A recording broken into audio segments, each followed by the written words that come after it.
In the last class, we have discussed about motion, and in that we have discussed about linear motion and circular motion.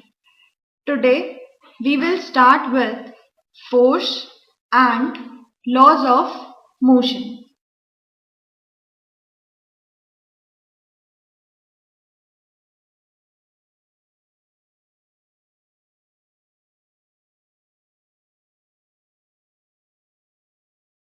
In this chapter, first we will discuss about force.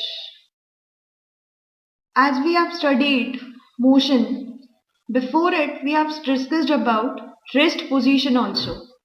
So today we will discuss that how rest and motion position both are different and how they become interchange. Means how rest, any body which is at rest comes into motion, and how any body which is in motion comes to rest. In the force, we will define that force is, what we have studied is push and pull. Means if we push anything or pull anything towards ourselves is a force. So we can define it as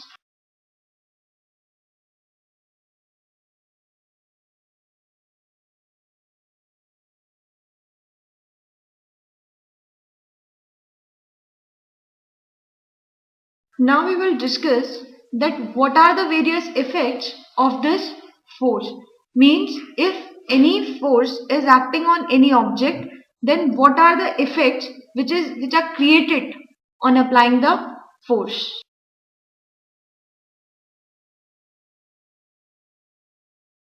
In effects of force, first we will discuss about that if any body is at rest, it starts moving under the force.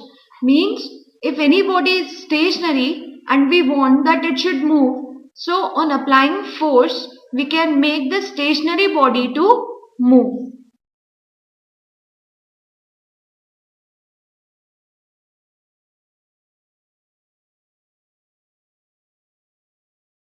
Second, vice versa of this. Means if any body is at rest, it can make it to move.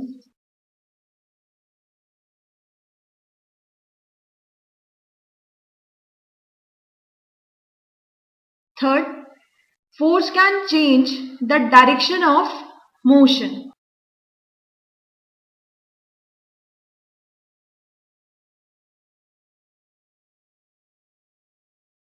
Next, force can increase or decrease the speed of a moving object.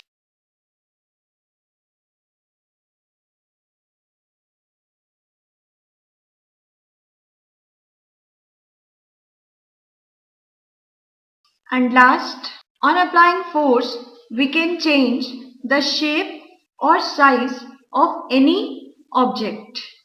For example, if we consider a cartoon, and if we apply any force, or if we put a leg on it and apply force by the leg, it will make it flat. So force can change the shape as well as size of any object.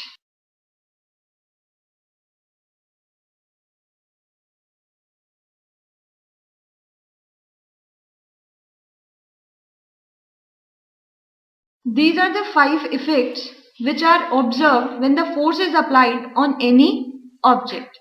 Now we will define the force. Force is an influence, means it is a part which is acted on any body.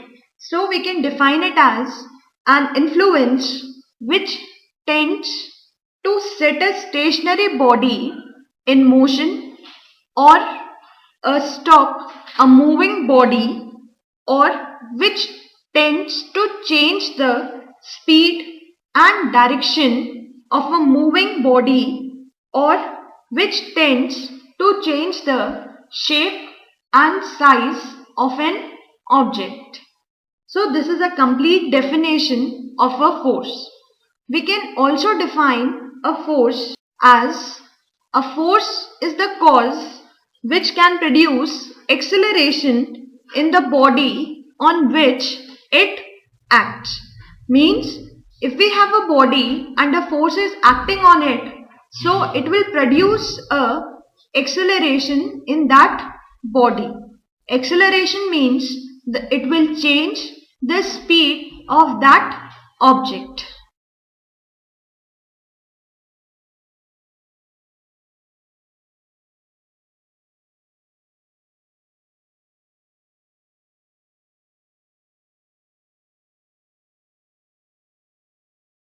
So here we define the force and the various effects which are noticed when the force is applied on any object. Now we will discuss about Newton's first law of motion.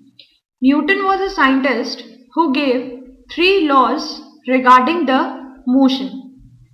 First we will study about the first law of motion, which introduced a new term to us, that is inertia.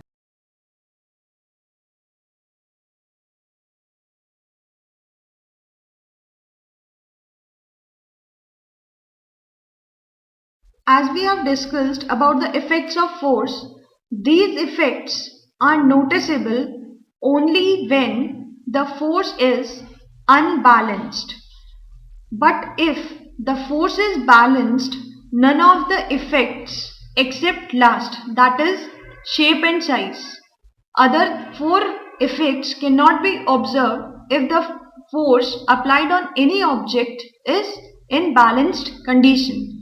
Means unbalanced force is responsible for changing the speed, direction of the body which is moving and can make the body to move if it is at rest and vice versa. So in Newton's first law of motion, it states that a body at rest will remain at rest and the body in motion will remain in motion until and unless acted upon by an external force. Means if we consider any body which is at rest, it will tend to remain at rest until and unless we apply any unbalanced force on it.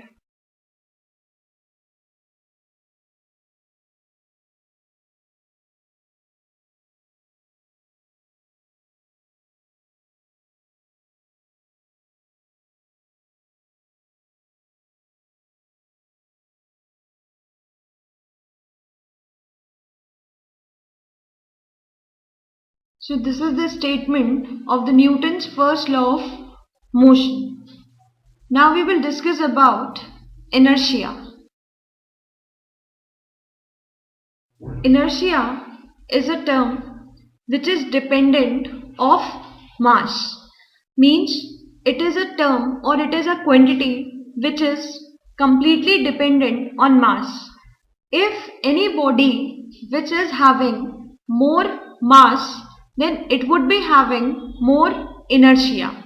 It is defined as the tendency of any body to possess or to oppose the change its rest of state or uniform motion in a straight line. Means it opposes the change which is caused by the unbalanced force which is acting on any object.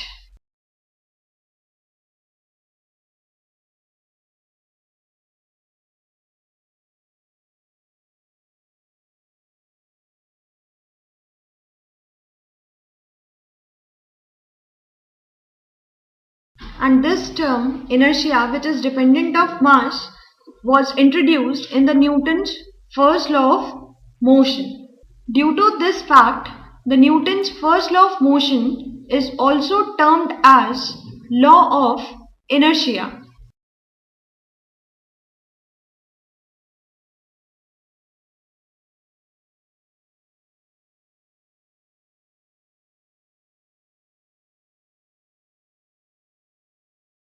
Now, there are basically three types of inertia.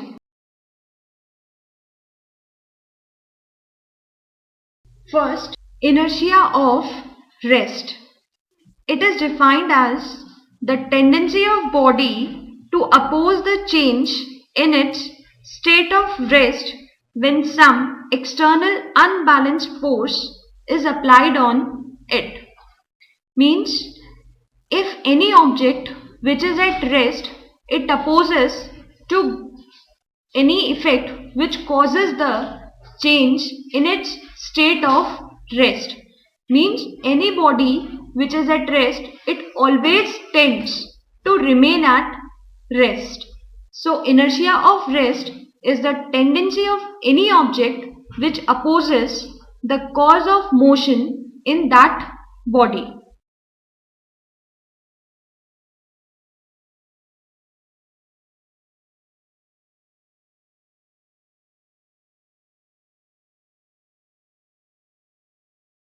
Any body which is at rest, it continues to be in its state of rest according to Newton's first law. So, the property which is inherent in a body which opposes the cause of motion is inertia of rest.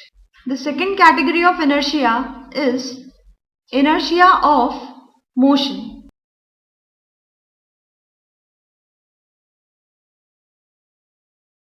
It is a tendency of a body which opposes its state of motion when some unbalanced force is applied on it. Means if any body is in motion, it tends to remain in motion according to Newton's first law of motion. So any unbalanced force which is acting on body which is moving, it opposes the cause of it to be at rest.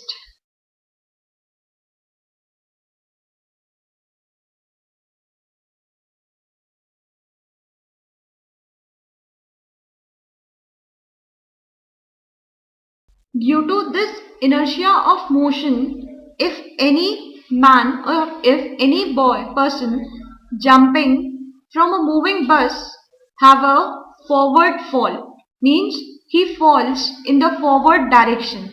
It is so because when a person is getting down from a moving bus, that moving bus, the feet of the bus, the feet of a person are at rest and they tend to remain at rest. But the upper part of the body of that person is in motion and it tends to remain in motion. So due to its upper part of body which is in motion, he has a forward fall. And the third category, that is last, is inertia of direction.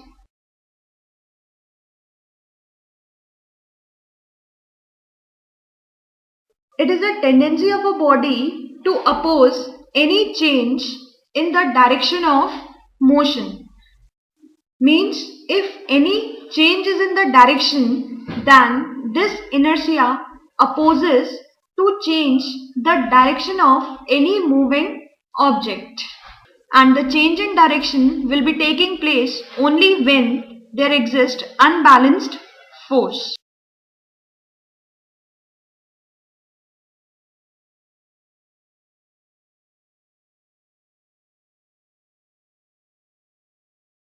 For example, in the inertia of direction, we can take example of a car which is taking turn along a curved track. Means when there are circles or when there is any curved track and the car is taking turn on that track, the passengers or the persons which are sitting in the car experiences a force. So that experiencing of force is only due to the inertia of direction, because it results as a tendency of the passenger to continue along a straight path in which the car was moving it previously. So here we complete the three types of inertia.